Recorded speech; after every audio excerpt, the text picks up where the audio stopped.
السلام عليكم ورحمة الله وبركاته والصلاة والسلام عليك يا رسول الله الصلاة والسلام عليك يا حبيب الله الصلاة والسلام عليك يا شافع المذنبين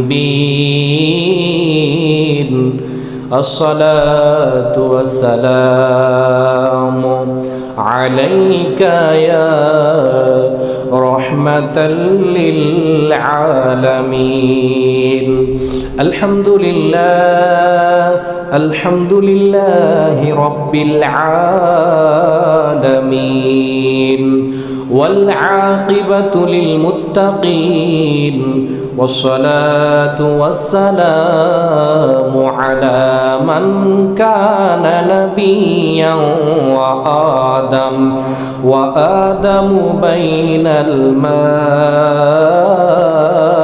والطين وعلى آله وأصحابه وأولياء ملته وعلماء أهل السنة والجماعة أجمعين أما بعد فأعوذ بالله من الشيطان الرجيم بسم الله الرحمن الرحيم ألا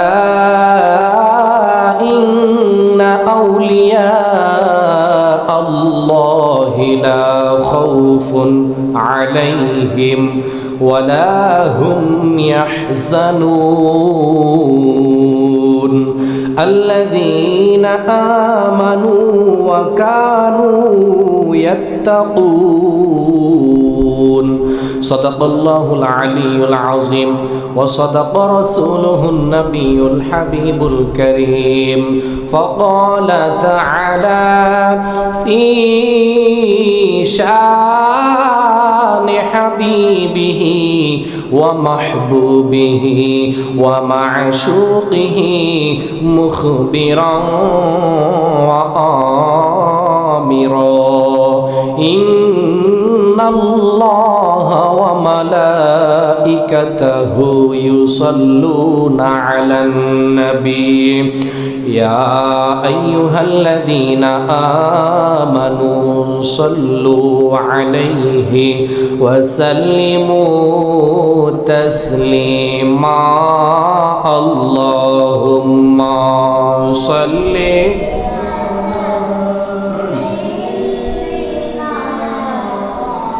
لنا محمد وعلى آله مولانا আর জবান খুলে জোরে সুরে পড়ি আল্লাহুম্মা সাল্লি মাওলানা মুহাম্মদ ওয়া আলা আলিহি মাওলানা তৌফিক দিও গো আল্লাহ গুনাহ হইতে বাঁচিবার আমল করিতে দিও সুন্নত নবী মুস্তাফার আল্লাহুম্মা সাল্লি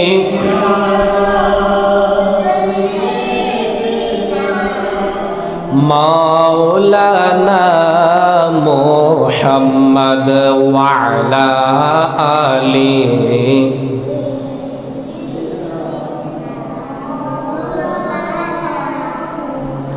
সুবহানাল্লাহ ওয়ালহামদুলিল্লাহ লা ইলাহা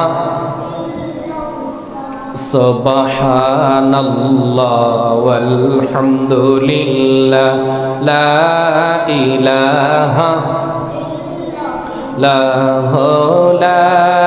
ইলাহা ইল্লাল্লাহু লা ইলাহা দয়াল আল্লাহ দয়া কর নসিব কর মদিনায় দয়াল আল্লাহ দয়া কর নসিব কর মদিনায় আমার নূর নবীকে না দেখাইয়া কবর দেশে না আমার নূর নবীকে না দেখাইয়া কবর দেশে নিও না সুবহানাল্লাহ ওয়ালহামদুলিল্লাহ লা ইলাহা লা ইলাহা ইল্লাল্লাহু মুহাম্মাদুর রাসূলুল্লাহ সাল্লাল্লাহু আলাইহি ওয়াসাল্লাম। সকলে জবান খুলে পড়ি আলহামদুলিল্লাহ। আবার শুকরিয়া আদায় করবে এজন্য যে রব্বুল ইজ্জত পরওয়ারদিগারে আলম পবিত্র জুমআয় পবিত্র মসজিদে পবিত্র হয়ে আসার বসার তৌফিক এনায়েত করেছেন, এজন্য আবারও পড়ি আলহামদুলিল্লাহ। তারই সাথে সাথে লক্ষ কোটি দরুদ ও সালাম সরকারে কায়নাত সাইয়্যিদুল মুরসালিন খাতামুন নবিয়্যিন রহমাতাল লিল আলামিন আমার নূর নবীজির উম্মত হিসেবে আল্লাহ পাক আমাদের সকলকে কবুল করেছেন, এজন্য আবারও পড়ি আলহামদুলিল্লাহ। মুআজ্জাজ মুকাররম, ধারাবাহিকভাবে আলোচনা চলতেছে। আজকে জুমআয় খুতবার আলোচনার বিষয় হলো শানে আউলিয়া আউলিয়া একরামের মর্যাদা সম্পর্কে। তো রব্বে কারীম কালামে হাকিমের মধ্যে আউলিয়া একরামের শানমান সম্পর্কে অনেক আয়াতে কারিমে আল্লাহ আলোচনা করেছেন। এর মধ্যে সূরা ইউনূসের মধ্যে আল্লাহ সুবহানাহু ওয়া তাআলা বলেন, বিসমিল্লাহির রহমানির রহিম আলা ইন্না আউলিয়া আল্লাহি লা খাউফুন আলাইহিম ওয়ালা হুম ইয়াহজানুন।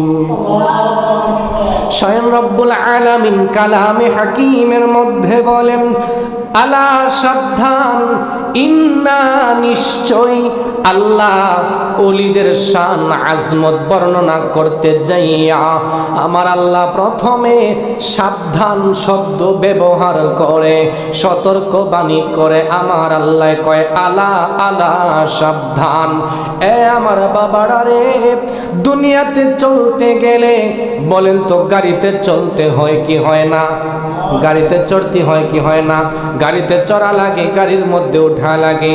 ওই গাড়ির পিছন দিকে অনেক গাড়ির পিছনে লেখা থাকে, তোমরা হয় 5 গজ দূরে থাকো বা 5 হাত 10 হাত দূরে থাকো। কেন? একটা গাড়ি আরেকটা গাড়ির সঙ্গে যদি অ্যাডজাস্ট হয়ে যায়, একত্রিত হয়ে যায়, অ্যাক্সিডেন্টের সম্ভাবনা আছে, দুর্ঘটনা ঘটার সম্ভাবনা আছে রে। এজন্য সতর্ক বার্তা দিয়ে রাখে গাড়ির মধ্যে। এবং আমরা যখন ঘরের ভিতরে কারেন্ট সকলে আছে, প্রত্যেকের বাড়িতে কারেন্ট আছে বাবা রে, ওই কারেন্টের ট্রান্সমিটার যে আছে ওই জায়গায় লোহার বেড়াজাল দেওয়া থাকে, ওই জায়গার মধ্যে লেখা থাকে ভেরি ডেঞ্জারাস। কেন কেন? ওই লোহার বেড়ার মধ্যে কেউ যেন লোহার জালের মধ্যে কেউ যেন হাত না দেয়। যদি হাত দেয় তাইলে দুর্ঘটনা ঘটার সম্ভাবনা আছে, এজন্য সাবধান করে দিয়েছে।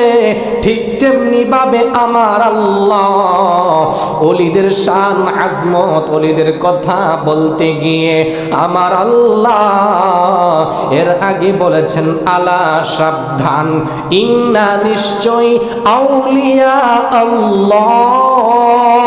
সুবহানাল্লাহ বলেন। আউলিয়া আল্লাহ। আমার অলির বহু বচন হলো আউলিয়া আউলিয়া আউলিয়া।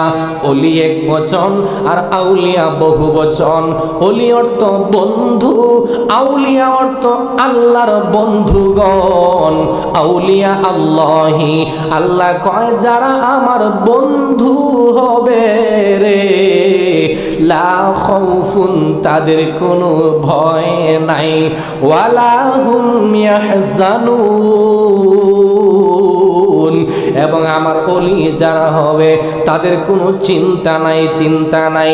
তাফসীরের কিতাবের মধ্যে লিখে রে বাবা, এই লা খাউফুন আলাইহিম ওয়ালা হুম ইয়াহজানুনের ব্যাখ্যায় লিখেন আল্লাহর ওলিগণের ভয় দুনিয়াতেও নাই, আখিরাতেও নাই। ফিদ দুনিয়া ওয়াল আখিরাহ, দুনিয়াতে এবং আখিরাতে আল্লাহর ওলিগণের কোনো ভয় নাই। জবান খুলে পড়েন সুবহানাল্লাহ। আমার আল্লাহ এরপরে কয় বিসমিল্লাহির রহমানির রহিম, আল্লাযীনা আমানু ওয়া কানু ইয়াত্তাকুন। স্বয়ং রব্বুল আলামিন কালামে হাকিমের মধ্যে বলেন, নিশ্চয় যারা আমার ওলি হবে তাদের কোনো ভয় নাই, ভয় নাই, তাদের কোনো চিন্তা নাই। এখন ওলি কারা? আল্লাহ নিজেই জবাব দেয়, আল্লাযীনা, যারা আমানু, ঈমান আনয়ন করেছে, ওয়া কানু ইয়াত্তাকুন, এবং যারা মুত্তাকি, মুত্তাকি তারাই হলো আমি আল্লাহর ওলি। জবান খুলে পড়েন সুবহানাল্লাহ। বাবারে, যারা আল্লাহর ওলি হয় তাদের সম্পর্কে আমার আল্লাহ কালামে হাকিমে কয়, লাহুমুল বুশরা, তাদের জন্য সুসংবাদ, ফিল হায়াতিদ দুনিয়া, আল্লাহ কয় দুনিয়ার মধ্যে তাদের জন্য সুসংবাদ, ওয়া ফিল আখিরাহ, এবং আখিরাতেও তাদের জন্য সুসংবাদ, সুসংবাদ। বাবাজিরা রে আমার, গভীর মনোযোগ দিয়ে শুনেন, আল্লাহর ওলিদের সম্পর্কে আমার আল্লাহ কালামে হাকিমের অন্য জায়গায় বলেন, বিসমিল্লাহির রহমানির রহিম, ইয়া আইয়ুহাল্লাযীনা আমানুত্তাকুল্লাহা ওয়া কুনু মা'আস সাদিকিন।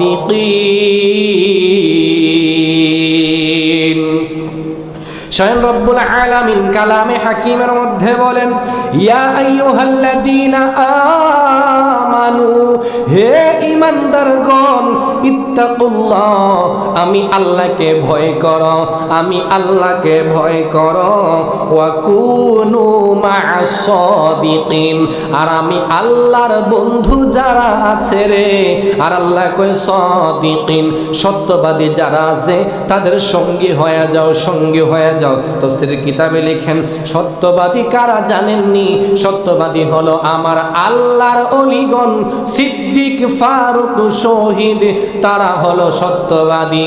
কারণ এখন আমরা সত্যবাদী কাকে গণ্য করব?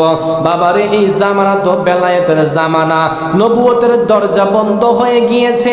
এই জামানা তো নবী নাই, কোন সাহাবী নাই, তাবিঈ নাই, তবে তাবিঈ নাই, খুলাফায়ে রাশিদিন কেউ নাই। তাহলে আমরা কাদেরকে এখন সত্যবাদী বলে মেনে নিব? তারা হলো আল্লাহর আউলিয়াগণ। জবান খুলে পড়েন সুবহানাল্লাহ। তাহলে বাবারা আমার, আল্লাহর ওলির সঙ্গ লাভ করার জন্য কে বলেন? আল্লাহ কয় আমার ওলি যারা হবে তাদের ভয় নাই, চিন্তা নাই। আপনারা আমার একটা জবাব দেন, বলেন তো, যদি আল্লাহর ওলিদের কোনো ভয় থাকে না, চিন্তা থাকে না, আপনারা আমাকে একটু জবাব দিয়ে বলবেন, আমরা ওলিদের সঙ্গ লাভ করার দরকার আছে না নাই? জোরে বলেন, আরো জোরে বলেন। আছে। তাহলে আমরা আল্লাহর ওলিদের সঙ্গে সংস্পর্শে যাব, তাই তার ফয়েজ আমরা নিব। কারণ যদি ওলিয়া উলিয়ার ফয়েজ আমরা নেই, আমরার মুর্দা কলব জিন্দা হয়ে যাবে রে। সূরা কন্যা সুবহানাল্লাহ। আল্লাহর ওলিদের সঙ্গ যদি লাভ করি, কারণ হলো আল্লাহর ওলিগণকে আমার আল্লাহ এমন ইলম দিয়েছে, এমন ইলম দিয়েছে, ইলমে লদুন্নি দান করেছে। আল্লাহর ওলিগণ এক জায়গায় বসে অন্য জায়গার খবর বলে দিতে পারে চক্ষু বন্ধ করে। তারা বাংলার জমিনে থাইকা চক্ষু বন্ধ করে মদিনা মুনাওয়ারা দয়াল নবীর দিদার নসিব হয়ে যায়। আল্লাহর ওলিদেরকে পাওয়ার দিছে আমার আল্লাহ, আল্লাহ নিজে পাওয়ার দিছে। বাংলার জমিনে এমন কিছু মৌলবী আছে রে যারা ওলি আল্লাহ বিশ্বাস করে না, মাজার বিশ্বাস করে না, মাজার যাইতে মানুষকে বাধা দেয়, কয় জিয়ারত করিও না। মাজারকে পূজার সঙ্গে তারা আখ্যায়িত করে, মাজারকে পূজা বলে তারা আমাদেরকে বিদআতি বলে গালি দেয়। আমরা মাজার জিয়ারত করলে আমাদেরকে তারা মাজার পূজারি বলে গালি দেয়, আমাদেরকে তারা ঠাট্টা বিদ্রুপ করে, সুন্নি বলে আমাদেরকে বিদ্রুপ করে, ঠাট্টা করে। মনে রাখো, শুনে রাখো, আমরা কখনো নবীর ওলি, নবী ওলি তাদের সঙ্গে বিয়াদবি করি না। আমরা হলাম নবীর পক্ষে, আমরা দয়াল নবীর অনুসরণ অনুকরণ করি। আর যেহেতু নবুয়তের দরজা বন্ধ, আমরা ওলিদের দামান ধরে মদিনাও পৌঁছাইতে চাই। এজন্য আমরা ওলির দরবারে যাইয়া ওইখানে সূরা ফাতিহা পড়ি, দুরূদ শরীফ পড়ি, জিকির আজগার করি, সালাতু সালাম পড়ে আল্লাহর দরবারে ওলির উসিলা দিয়া মুনাজাত করি। আমাদেরকে আপনারা বলেন ফাতিহা পড়া, দুরূদ শরীফ পড়া, ওলির দরবারে গিয়া ওলির উসিলা দিয়া দোয়া চাওয়া কি বিদআত? জোরে বলেন বিদআত। কথা বলেন না কেন? বিদআত না। ওলির উসিলা দিয়ে দোয়া চাওয়া বিদআত না। জোরে বলেন বিদআত। হাজিরিন লক্ষ্য করুন, মুআজ্জিজ মুকাররম লক্ষ্য করুন, আল্লাহ সুবহানাহু ওয়া তাআলা বলছেন বিসমিল্লাহির রহমানির রহিম ইন্না রাহমাতাল্লাহি করিবুম মিনাল মুহসিনিন। আমরা কেন ওলিদের দরবারে যাই রে বাবারা?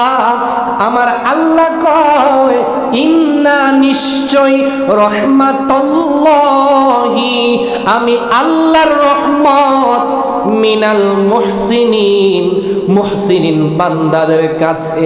আমরা আল্লাহর ওলিগণের কাছে যাই, আল্লাহর ওলিগণ যদি আমাদেরকে সুপারিশ করে আল্লাহর কাছে দোয়া করে। কারণ হাদিস শরীফের মধ্যে আমার দয়াল নবী রহমাতুল লিল আলামিন বলেন লাউ আকসামা আলাল্লাহি লা আবাররা। আল্লাহর ওলিগণের এত পাওয়ার, এত পাওয়ার, এত পাওয়ার, এত পাওয়ার আমার আল্লাহ দিয়েছেন। তাদের হাত আমার আল্লাহর কুদরতি হাত, তাদের জবান আমার আল্লাহর কুদরতি জবান, তাদের পা আমার আল্লাহর কুদরতি পা। লাউ আকসামা আলাল্লাহি লা আবাররা। আল্লাহর ওলিগণ যদি আল্লাহর কাছে কোনো কিছু কসম করে চায় রে, আমার আল্লাহ কয়, আমার দয়াল নবী হাদিসে মুবারাকা ইরশাদ করেন লাউ আকসামা আলাল্লাহি লা আবাররা। আল্লাহর ওলিগণ যদি আল্লাহর কাছে কোনো কিছু চায় রে, আমার আল্লাহ ওলিগণের জবান বন্ধ করার আগে তাদের কসম পূর্ণ করে যা চায় তা দিয়া দে। জবান খুলে পড়েন সুবহানাল্লাহ। হাজিরিন লক্ষ্য করুন, আল্লাহর ওলিগণ এমন। তাইলে আল্লাহর ওলিগণের দরবারে যাওয়ার দরকার আছে না নাই? জুড়ে বলেন আছে। তাহলে যারা ওলি হওয়া এত সহজ নয়। ওলি যারা হয়েছে বাড়িঘর অনেকে ত্যাগ করে দিয়েছেন, দুনিয়ার মায়া ছেড়ে দিয়েছেন, আল্লাহর পথে রুজু হয়ে গিয়েছেন, আল্লাহর পথে তারা চলে গিয়েছেন, তাইলে তারা আল্লাহর ওলি হয়েছেন। বাবারে আমার শেখ ফরিদ রহমতুল্লাহ আলাইহি আল্লাহর একজন ওলি। কিভাবে ওলি হলেন কিতাবের মধ্যে লিখেন। হযরতে শেখ ফরিদ নয় 1 মাস 2 মাস নয়, 1 বছর 2 বছর না, একটা না 12 বছর জঙ্গলার ভিতরে আল্লাহর জিকির করেছেন। জবান খুলে পড়েন সুবহানাল্লাহ। শেখ ফরিদ রহমতুল্লাহ আলাইহি জঙ্গলার ভিতরে 1 দিন 2 দিন না একটানা 12 বছর জিকির করেছে। বাড়ির মধ্যে যখন আসলো আয়েশা কয় আম্মা গো, ও আম্মা জান, আমি শেখ ফরিদ আসছি। কয় বাবা রে, ও বাবা তুমি বাড়িতে আসছো? কয় হা। আম্মা গো, ও আম্মা জান, আমি তো একটানা 12 বছর জিকির করে জঙ্গলার ভিতরে কাটাইয়া দিছি। শেখ ফরিদের আম্মা কয় বাবা রে, তুমি 12 বছর জিকির করে কাটাইয়া দিছে? কয় হা। আম্মা গো, আমি তো আল্লাহর ওলি হয়ে আসছি। মা কয় বাবা রে, 12 বছর যে তুমি আল্লাহর জিকির করছো, কি খাইয়া আল্লাহর জিকির করছো রে? শেখ ফরিদ কয় আম্মা গো, আমি 12 বছর আল্লাহর জিকির করেছি। 12 বছর আল্লাহর জিকির করছি। জঙ্গলার ভিতরে গাছপালা আছে, ওই গাছপালা থেকে পাতা লতা খাইয়া, আমি পাতা খাইয়া, গাছ থেকে পাতা পেরে খাইয়া, আমি জঙ্গলার ভিতরে একটানা 12 বছর জিকির করেছি। শেখ ফরিদের আম্মা কয় বাবারে এইদিকে আস। শেখ ফরিদ যখন আসলো, আসার পরে শেখ ফরিদের আম্মা কয় বাবারে, ও শেখ ফরিদ তোমার কান আমার দিকে দাও। যখন মাথাটা বাড়াইয়া দিলেন, শেখ ফরিদের আম্মা জান তার কানের মধ্যে একটা চিমটি কাটলো। কাটার পরে শেখ ফরিদ কো, আম্মা গো ব্যথা লাগে গো মা, আমার কানের মধ্যে আপনি কেন চিমটা মারলেন? শেখ ফরিদের আম্মা কয় বাবারে, তোর কানের ভিতরে চিমটা কাটার কারণে তুই যদি ব্যথা পাস রে, তাইলে একটু তুই দেখ, যেই জঙ্গলার ভিতরে গাছপালা পাতালতা খাইয়া তুই আল্লাহর জিকির করছত বাবারে, গাছ থেকে যে পাতা পারছত, গাছের কি কষ্ট হয় নাই? হইছে। আম্মা গো কি বুঝাইতে চান?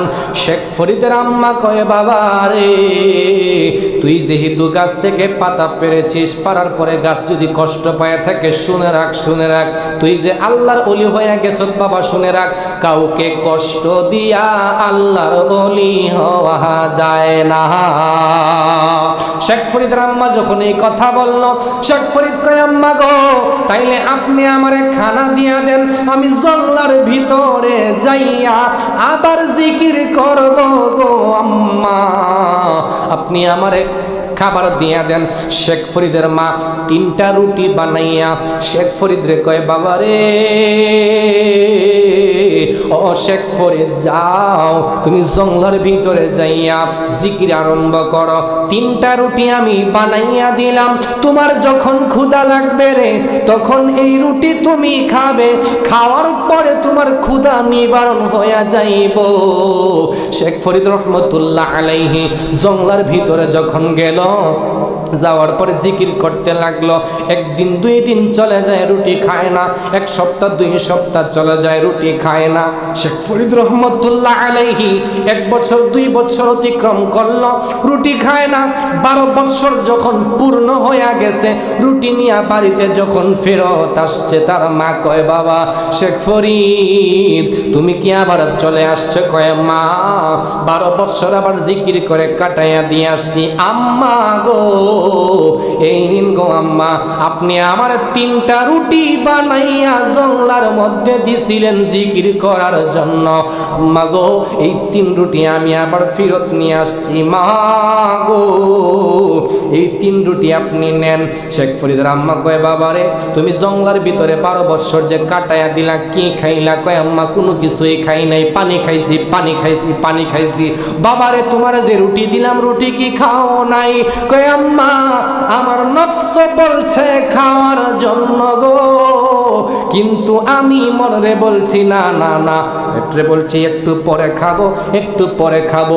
এই কথা বইলা জিকির শুরু করে দিছি। মা গো 12 বছর কাটাইয়া দিছি, আমি নফসের মধ্যে কোনো নফসের চাইছে, আমি কিন্তু নফসের আশা পূরণ করে নাই। শেখ ফরিদের আম্মা কয় বাবারে 12 বছর তোমার বিফলে গেল। কয় কেন? কয় বাবা তোমার নফস বলছে, নফসের আশা তুমি পূরণ করো নাই, পূরণ করো নাই, তুমি ধোঁকা দিছো, ধোঁকা দিছো, বলছো খাচ্ছি খাবো।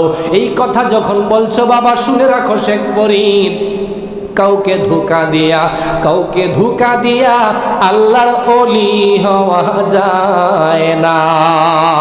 সুবহানাল্লাহ বলেন।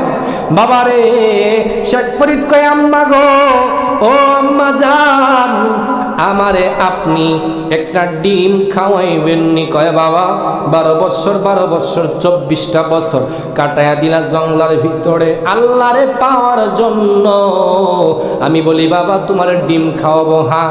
এবার শেখ ফরিদ কয় কারামত দেখাবো। কারামতুল আউলিয়া হাক্কুন, আল্লাহর ওলিদের কারামত সত্য সত্য। শেখ ফরিদ রহমতুল্লাহ আলাইহি এবার যখন শেখ ফরিদ রহমতুল্লাহ আলাইহি যখন ডিম খাওয়ার ইচ্ছা করলেন, তার আম্মা মুরগির একটা ডিম আইনা ভাজি করে দিলেন। শেখ ফরিদ যখন ডিমের মধ্যে হাত লাগাইছে রে, আস্ত ডিম হইয়া মুরগির বাচ্চা ফুটে ধর মেরে দিয়েছে। সুবহানাল্লাহ। এই শেখ ফরিদ বাবা ছোট্টবেলা থেকে আল্লাহর পথে এমনভাবে তার মা তারে দাবিত করে দিয়েছেন। ছোট্টবেলা থেকে শেখ ফরিদ নামাজের প্রতি আগ্রহী ছিল। কিভাবে জানেননি? শেখ ফরিদের আম্মা জান একদিন নামাজের ভিতরে দাঁড়াইছে। নামাজের ভিতরে যখন দাঁড়াইছে, নামাজ পড়ার পরে কয় বাবা শেখ ফরিদ রে, ও বাবা শেখ ফরিদ তুমি কি নামাজ পড়বানি? কয় আম্মা হ্যাঁ নামাজ পড়ব গো। নামাজ পড়লে আম্মা আপনি যে নামাজ পড়েন আল্লাহ কি দেয়? কয় বাবা রে নামাজে পড়লে আল্লাহ তোমারে কি দিব? নামাজ পড়াই দেখো না আল্লাহ কি দেয়। শেখ ফরিদ রে যদি বলে নামাজ পড়লে আল্লাহ জান্নাত দিব, শেখ ফরিদ জান্নাত সম্পর্কে ছোট্ট মানুষ কি বুঝবো? এজন্য কয় বাবা রে তুমি নামাজ পড়াই দেখো না আল্লাহ তোমারে কি দেয়। শেখ ফরিদ ছোট্ট মানুষ, মায়ে নিয়ে উজু করাইতেছে। যখন উজু করাচ্ছে তখন উজু করার তিনি পানি যখন মুখে দিছে পানি গিল্লা ফেলাই দিছে। ছোট মানুষ তো কি বুঝে, আর পানি যখন গিল্লা ফেলাই দিচ্ছে বাবারা আমার, তখন শেখ ফরিদের আম্মা কয় বাবারে পানি এইভাবে কুলি করে ফালাইতে হয়। 3 বার যখন কুলি করাইল, নাকে 3 বার পানি দেওয়াইয়া 3 বার মুখ দৌত কইরা, হাত দৌত কইরা, মাথা মাসে কইরা, 2 পা ধৌত করাইয়া, ছোট্ট যায় নামাজ বিছাইয়া শেখ ফরিদের আম্মা এক যায় নামাজে, শেখ ফরিদের আরেক যায় নামাজে। শেখ ফরিদের আম্মা এক কাজ করলো, একটা ছোট্ট চিনির পোটলা শেখ ফরিদের যায় নামাজের নিচে দেয়া রাখছে। নামাজ শেষে 2 মা ছেলে যখন নামাজ শেষ করলো, এবার শেখ ফরিদের আম্মা যায় নামাজ পড়ে তুলতেছেন। কয় বাবা শেখ ফরিদ এই যায় নামাজ তুমি তুলো। শেখ ফরিদ যখন যায় নামাজ তুললো, বাবা রে শেখ ফরিদে যায় নামাজ তুইলা কয় আম্মা, ও আম্মা জান আজকে নামাজ পড়ার কারণে আমার আল্লাহ আমার এক পুটলা চিনি দিছে। সুবহানাল্লাহ বলে। বাবারে নামাজ পড়ার কারণে আল্লাহ কি দিছে? কয়েক পুটলা চিনি দিছে। বাবারা আপনাদের সন্তানদেরকে আপনারা নামাজের নিয়ে আসবেন আর বলবেন চকলেট দিবেন। ছোট বাচ্চাদেরকে যে কোনো খাবারের জিনিস দিয়ে নামাজের দিকে ধাবিত করবেন, আকর্ষণ বাড়িয়ে দিবেন। ও বাবা শেখ ফরিদরে প্রত্যেক দিন প্রতি ওয়াক্তে একটা চিনির পুটলা ছোট ছোট করে যায় নামাজের নিচে রেখে দেয়। আর নামাজ শেষ হওয়ার সাথে সাথে যায় নামাজ তোলা দিলে চিনির পুটলা বাহির হইয়া আসে রে। শেখ ফরিদ বেজায় খুশি। একবার শেখ ফরিদের আম্মা তার খালার বাড়িতে বেড়ানোর জন্য গেছে। যাওয়ার পরে কয় বোন, ও বোন রে জোহরের ওয়াক্ত হয়ে যায়, আমার শেখ ফরিদের বাড়িতে রাইখা আসছি। আজকে জোহরের নামাজের সময় যদি তার যায় নামাজের নিচে চিনির পুটলা না দেই রে বোন, আমার সন্তান তো আল্লাহ থেকে আস্থা হারায় ফেলবে, নামাজ পড়তে মন অন্যমনস্ক হয়ে যাবে, নামাজ পড়তে চাইবে না। বোন রে আমার সন্তান শেখ ফরিদ বাড়িতে নামাজের জন্য অপেক্ষা করে। শেখ ফরিদের আম্মা যখন রওনা দিল, রাস্তার মধ্যে জোহরের আজান হয়ে গেছে। বাড়িতে যাইয়া দেখে শেখ ফরিদে যায় নামাজে বিছাইয়া নামাজের মধ্যে দাঁড়াইয়া গেছে। নামাজের মধ্যে যেই মাত্র দাঁড়াইলো, দাঁড়ানোর পরে শেখ ফরিদের আম্মা কয় আল্লাহ ও আল্লাহ গো, আমার শেখ ফরিদরে প্রত্যেক দিন নামাজের মুসল্লার নিচে আমি চিনির পুটলা দেই। আজকে আমার সন্তান যদি নামাজ পড়ার পরে চিনির পুটলা না পায় গো আল্লাহ, তাইলে তো নামাজ পড়তে তার মন চাইবে না। আল্লাহ তোমার থেকে আস্থা হারায় ফেলবে। আল্লাহ গায়েব থেকে আওয়াজ দিয়া কে জেনে কয়, ও শেখ ফরিদের আম্মা, চিন্তা কইরো না, চিন্তা কইরো না। তোমার শেখ ফরিদরে যদি তুমি নামাজ পড়ানোর জন্য, নামাজে আগ্রহ বাড়ানোর জন্য যদি প্রতি ওয়াক্তে ওয়াক্তে তার যায় নামাজের নিচে চিনির পুটলা তুমি দিতে পারো রে, আমি আল্লাহ কি একদিন দিতে পারি না? সুবহানাল্লাহ বলেন। শেখ ফরিদের আম্মা যখন নামাজ ভাঙলো, শেখ ফরিদে যায় নামাজ তুলা দিয়া দেখে, যায় নামাজ তুললো, তুলার পরে চাইয়া দেখে শেখ ফরিদের যায় নামাজের নিচে গো একটা, দুইটা, তিনটা চিনির পুটলা। জুড়ে বলেন সুবহানাল্লাহ।